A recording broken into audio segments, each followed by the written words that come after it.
Hi, I'm Bill, this is Matt. Welcome back to Motorcycle Parts Warehouse. Today we're discussing a brand new product we're pleased to bring to you, the BoosterPlug. Yeah, the main problem with modern fuel injection systems is that in order to comply with ever-tightening emissions regulations, they make your bike run on a lean mixture.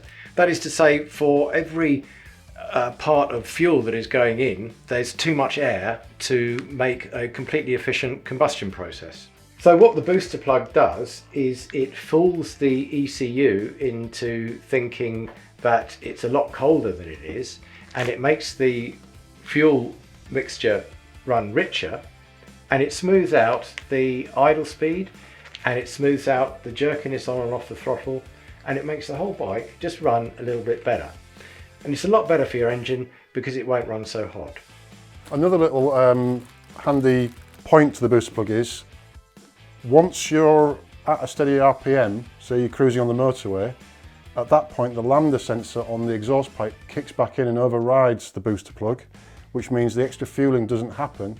So if maybe you're worried, oh, I'm going to be using a lot more fuel, you're not. It's purely going to be just on those points when you're on the throttle or off the throttle. When you're cruising at a steady speed, the bike will be running at its normal map. So first thing to do is to disconnect the wiring connector from the AIT sensor in your airbox. Simple. Next thing to do is to have a look at the length of the leads, see what's got to connect to what. Basically, this connector on the BoosterPlug has to connect to the sensor itself, like that. This one then connects to the connector that you disconnected from the existing temperature sensor, just like that.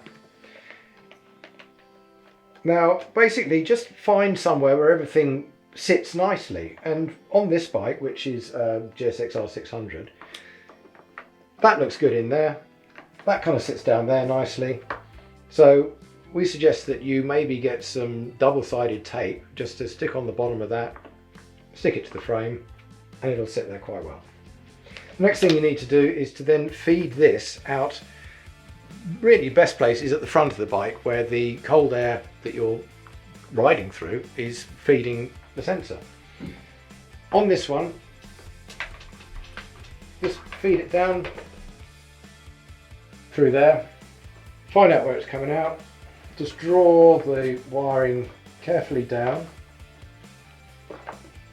and then follow any existing wiring out to the front. And on this bike, maybe just secure it up onto the instrument bracket. It's going to vary from bike to bike as to the best place to put it, but really, with a bit of common sense, it'll be fairly obvious. As long as it's out in the cool air and not being affected by engine temperature, radiator temperature, exhaust temperature, then you'll be fine. Pure simplicity. It's very clever. We like it. Yeah, I love mine. I have an aftermarket exhaust as well, so it'll help with an aftermarket exhaust. If you maybe have trouble starting the bike sometimes, a lot of bikes without baffles in will struggle to start up properly.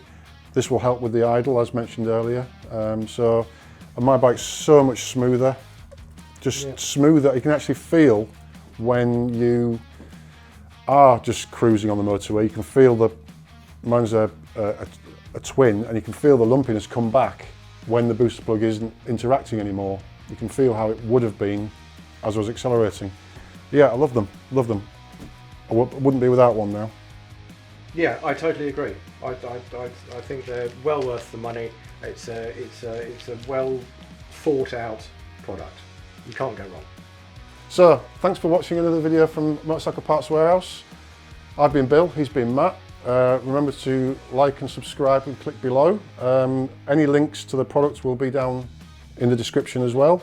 And look forward to seeing you on the next video.